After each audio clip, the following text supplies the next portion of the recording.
All right, so going to be doing a trade recap today. Ended up not taking anything, was a little unfortunate, but wasn't really. I wouldn't necessarily say this was a setup that I was like, oh my god, like this is A++. We were missing an SMT, but for the gist of it, it was fairly good. So coming into the market right away, like within at like right at 9:30, you have London session lows here, London session highs here. We see right at that 9:30 candle, we take both of those out. So it doesn't necessarily mean it's going to be harder to trade when we take out previous session highs and lows. Not necessarily, but it does make it a little tougher to find an immediate draw of liquidity. Now, what I would have rather seen today is to have like previous day high or a weekly high up here, but instead, all we really had, I don't necessarily remember if this was a 4-hour high either. I don't even think this was a 4-hour high. I think this was just a high that we had over here. It actually might have been this 4-hour high, which would have maybe changed my decision there to take that trade. But, oh, actually, no, it was not. So, you know, we didn't really have anything that was like sticking out to me that I saw these draws of liquidity that I was like, there's no way we don't take out. So the same concept of today was of Tuesday was this kind of this internal to external model. So obviously we bull run up at market, we accumulate, we kind of have this manipulation like down, and then we start displacing higher. The best entry here that I noticed was right when we inversed, not that fair value gap, that's not it. It was this one right here. So we had this fair value gap. We obviously see we got a super strong close above it. Take longs here. You could even have put stops below the fair value gap or just below it because I think it was only 30 points at that fair value gap. So it could have been even a little bit more than that. Yeah, you could have definitely. I mean, obviously you don't want to put stops at that low right there, but you could have put it just below that fair value gap. And the target was 90 points. I do remember that because I was taking demo trades to see how many points it would have been. So it was whatever this draw was that was like right up here was pretty much all that there was to target. And again, it wasn't really one of those draws of liquidity that I saw and I was like, holy shit, we're going to take this out. So a lot of this reminded me of Tuesday's trade, and I have it pulled up over here actually because what we were missing was the SMT. So on Tuesday, this was the trade I took.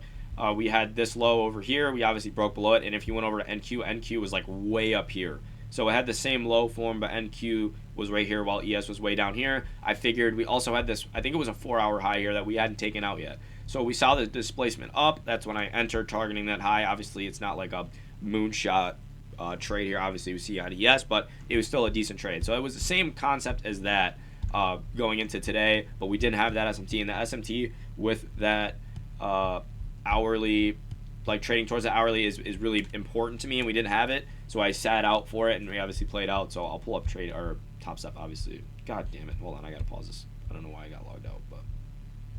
All right, so pull up the Top Step account. Sorry, I had to log back in there. But nothing on the Express and nothing on the Combines. So, I mean, obviously these are being copy traded. So nothing today.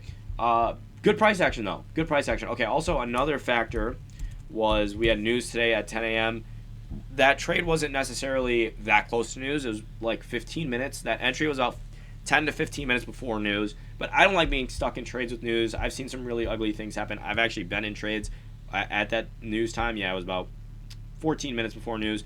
So I've been in trades during news. It's not very fun. Your heart starts racing. You don't know where market's going to open. I've seen it open like 10 points, 15 points below the previous candle, and it blows under your stop loss. It becomes a mess. But other than that, good trade, a good setup today. Didn't end up taking it because we didn't have that bullish SMT. Now, if we had like even the slightest of one, like at this 1 minute is the one I really was recognizing was this 1 minute one here.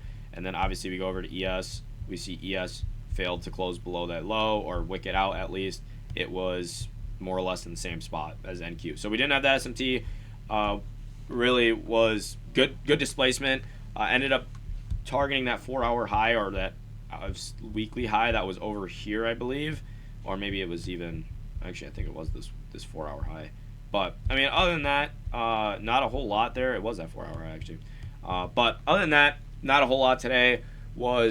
Would have to say an interesting day again when we take out London session high, London session low, literally right off rip. It makes it a little more difficult, but overall, not super mad that I didn't take this trade. But it's good that I'm seeing it out. I know that this internal to external model is actually really my favorite one right now. Just pretty discretionary. Have a strong draw, 4-hour high, a weekly high, previous day high. Have some sort of a move up towards it, retrace, get some sort of an SMT, see displacement out of that retrace, target that. So really good good trading day actually to end the week. I was surprised we had 3 red folders today. and we ended up getting this good price action. The last 2 days were absolute bloodbaths. You can argue with a wall on that one. But today was good closeout for the week. Hopefully we roll into these next 2 weeks at least with good price action, with a couple days present itself. That is no guarantee, obviously, with it being December especially. But overall, not a bad trading week. Only took one trade this week. Could have taken two, but not disappointed at all.